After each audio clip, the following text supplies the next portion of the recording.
হচ্ছি আমাদের এক নার্সারিওয়ালা ভাই আমিনুল ইসলাম। ইনি পটলের চারা করতেছেন।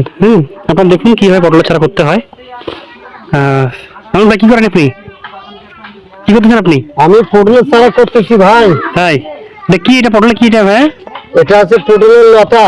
তারপর কেমন করেন এটা? এই পটলের লতা থেকে মানে যে শিকড়টা মানে টফের মধ্যে রাখবো, এটা সুন্দর করে বেরি করে এই টফের মধ্যে মাটি দিয়ে ওটা ঢেকে রাখবো। এটা কি মাটি না কি আছে এখানে? এখানে মাটি আছে এবং জৈব সার আছে, আরো অন্য অন্য কীটনাশক আছে।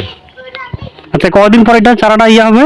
চারাটা গাজি যদি লতা ভালো হয় তাহলে গাজি হবে 10 থেকে 12 দিনের মাথায়, মানে চারা মানে ওর হোকা ফোকা বার হবে।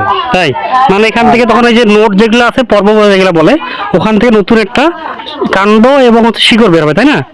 আচ্ছা, এগুলো কতদিন পর আপনি মাঠে লাগাইতে পারবেন?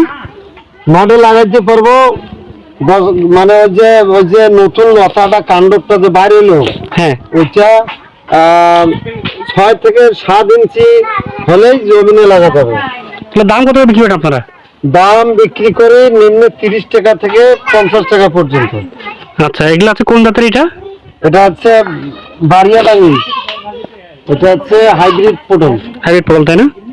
তো দর্শক, আমরা দেখলাম যে আসলে কিভাবে একটা পটলের চারা করা হয়। এই পটলের মূলত এগুলা প্রত্যেকটা পটলের এগুলো লতি বলে, পটলের গাছ থেকে এগুলো কালেক্ট করা হয়।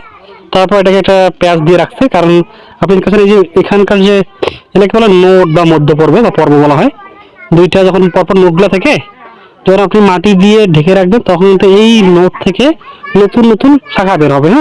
এই শাখা পরবর্তীতে আমরা যখন মাটি দিয়ে রাখার পর মাটির যদি সার আছে, এই জৈব সার সেখানে নিউট্রিয়েন্ট কালেক্ট করে তারা আস্তে আস্তে বড় হবে এবং পরবর্তীতে আমরা আসলে নতুন পটলের চারা হবে, চারা দিন আপনার ফিল্ডের মধ্যে ফেলে করতে পারবো। তো সব মিলে আমরা দেখলাম যে কিভাবে আমাদের একজন খামারি তারা পটলের চারা করে। তো ধন্যবাদ সবাইকে।